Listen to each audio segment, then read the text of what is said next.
far off the beaten track lies El Hierro, the smallest, most remote and most mysterious of Spain's Canary Islands. With its towering cliffs, lush forests and volcanic landscapes, this magical place was once considered to be the end of the world.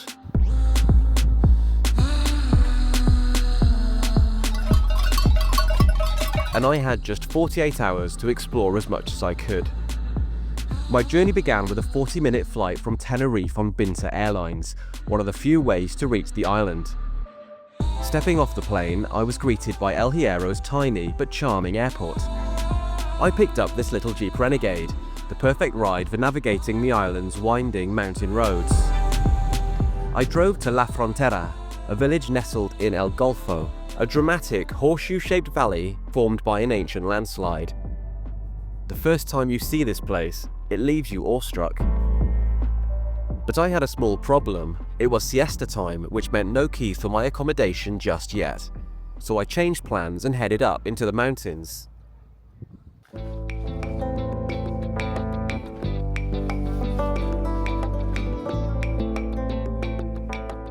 First stop was Mirador de la Llanilla. 4,400 feet up, you can see El Golfo stretched out into the distance, disappearing into the Atlantic while clouds drift below.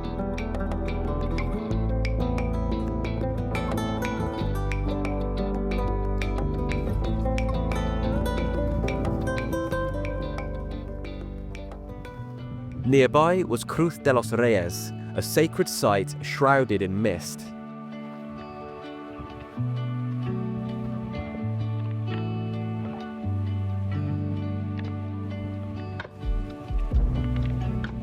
Despite the thick, ghostly clouds, I continued to a nearby viewing point. But instead of views, a wall of clouds.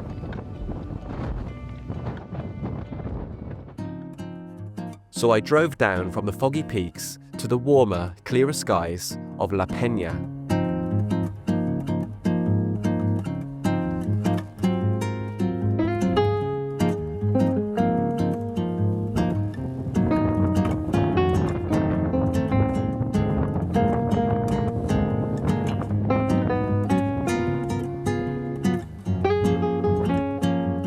Here you get another angle on El Golfo, and the view is so spectacular that an entire viewing centre was built nearby. It was designed by legendary Canarian artist César Manrique.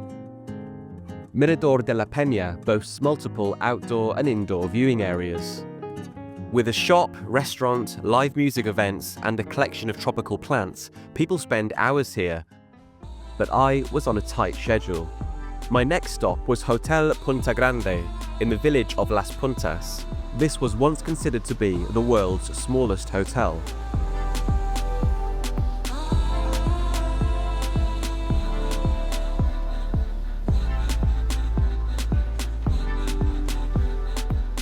A short walk away, I explored the Salinas de las Puntas, historic salt flats where locals once harvested sea salt from the ocean.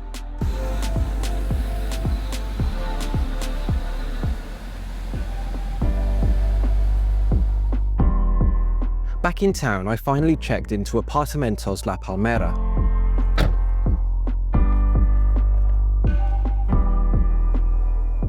The accommodation was very good, with parking, spacious rooms, a well-equipped kitchen, and ocean views. It cost me €66 per night. There are a number of restaurants in Frontera. I found Asadero El Faro, where I had a mouth-watering steak. A perfect end to a great first day.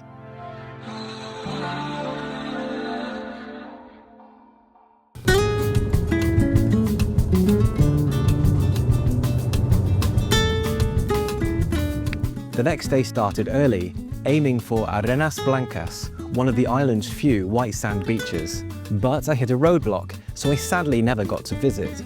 I had to turn back and take the long mountain route. And in the end, I had no complaints.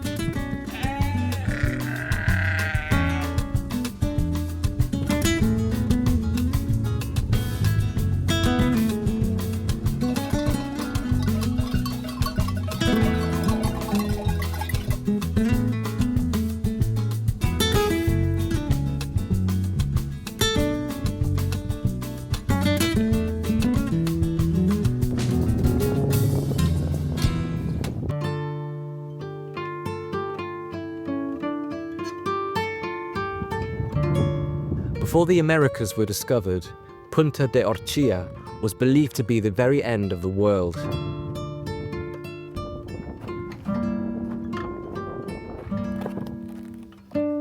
And very close by are ancient lava tubes you can freely explore.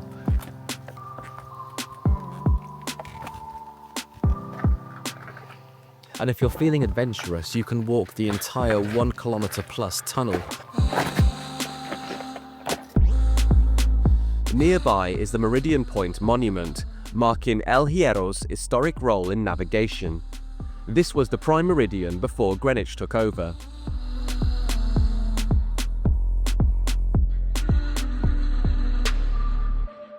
I had heard the road was rough, so I walked there instead. It took about 25 minutes from the car park each way. In hindsight, I think my small Jeep would have handled it just fine. Next up was Playa del Verdadol, a striking red sand beach backed by towering cliffs.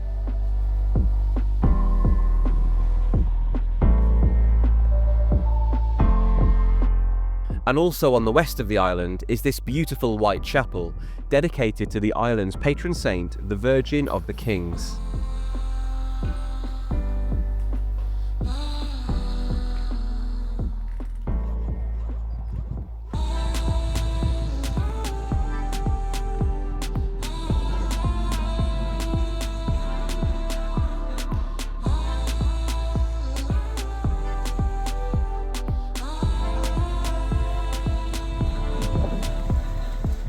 Further east, I stopped in La Restinga, a small fishing village with a peaceful marina and a handful of seaside restaurants.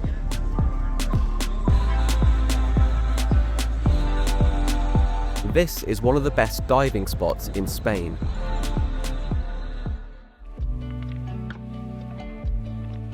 On my way back, I unexpectedly stumbled across Arbol Garoe, a famous tree. Indigenous Bimbache people considered it sacred because of how it appeared to turn mist into water. Of course, this isn't the original, but it was planted on the same site.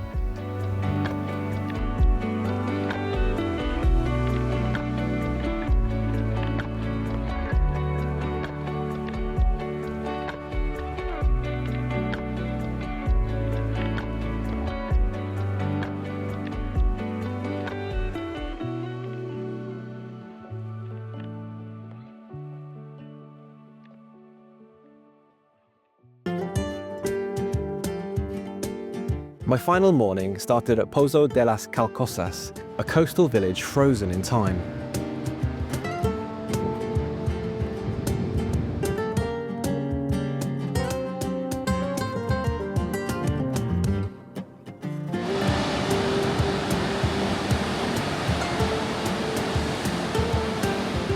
After hiking down a steep path, I arrived at an abandoned stone settlement perched between the cliffs and the sea.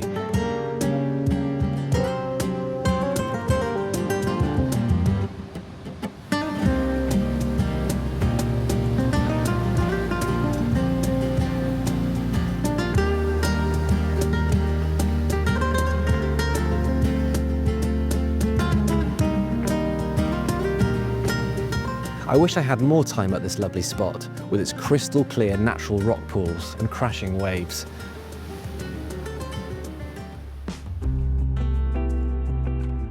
Next, I drove to Valverde, El Hierro's tiny capital, perched high in the hills. Unlike other Canary Island capitals, this one isn't by the sea. It's surrounded by rolling green hills with breathtaking views of the coastline below.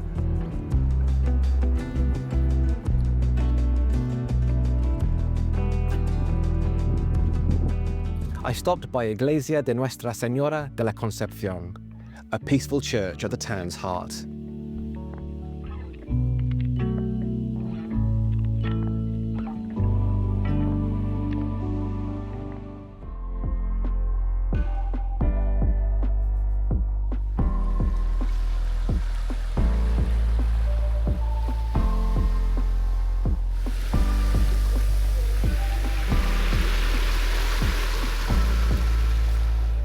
Las Playas, home to Roque de Bonanza, a towering rock formation rising from the ocean, and one of El Hierro's most famous spots.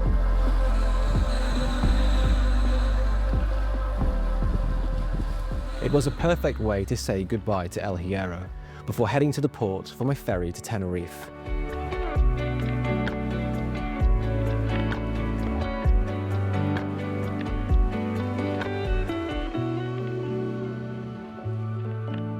As the ferry drifted away and I could see the island fade into the horizon, I immediately missed this magical little island at the edge of the world. While tourists flock to Tenerife, Gran Canaria and Lanzarote, El Hierro remains a well-kept secret, and to be honest, I hope it stays that way.